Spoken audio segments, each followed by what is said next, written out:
Kaya mga kabanding, after 1.5 hours ng paglalaga, sisisun lang natin ang salt.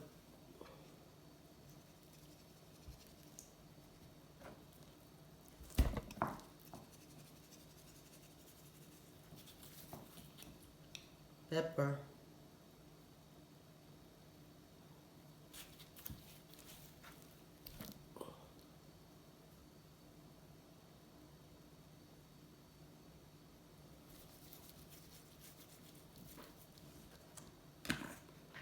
Tapos, para maging crispy siya, lagay natin sa oven muna.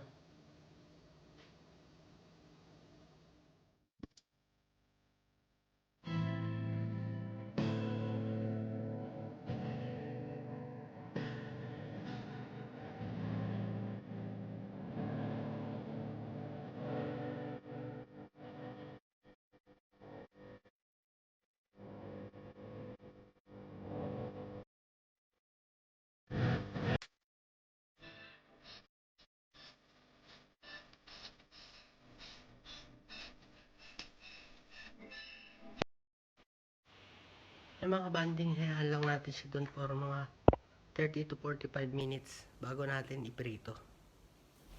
Ay mga kabanding, habang nasa oven yung ating gagawa tayo ng sausawan.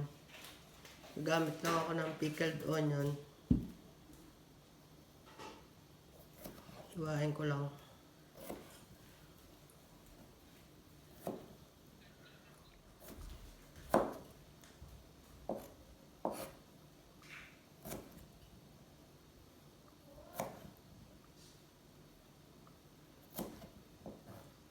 Pwede mga kabanding, pwede rin nga pala yung fresh onion. Pero, may natira pa akong ganito. Gamitin ko na siya. Makain lang natin ng ganyan. So, kuha tayo ng garapon. Lagay lang natin.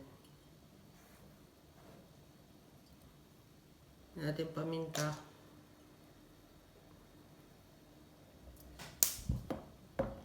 Minta.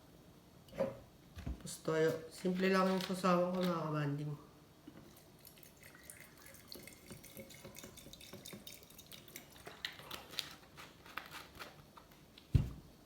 Suka.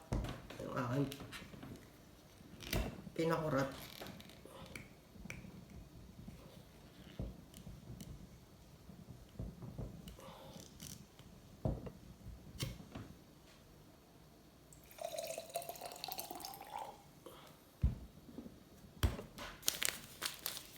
Sukal.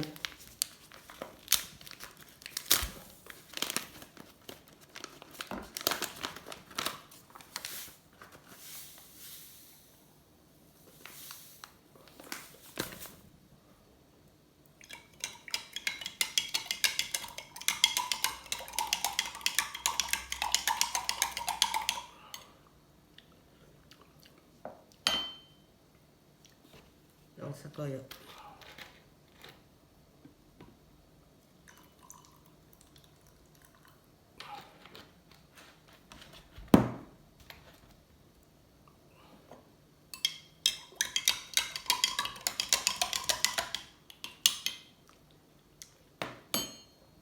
Ito na yung ating dipping sauce.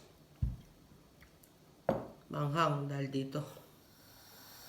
Eh mga kabanding, after oven, ito na yung nangyari sa ating spipata. Dry na yung balat niya.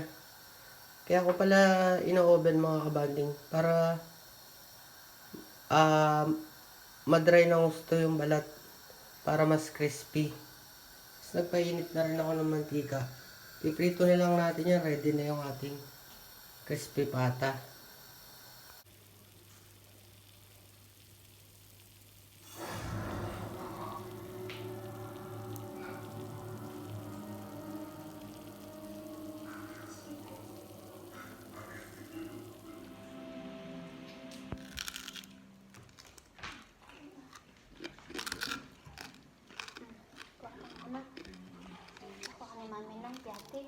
Gusto mo riso o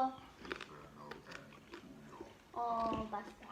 Subscribe, hit the notification bell. Thanks for watching. Bye! Bye!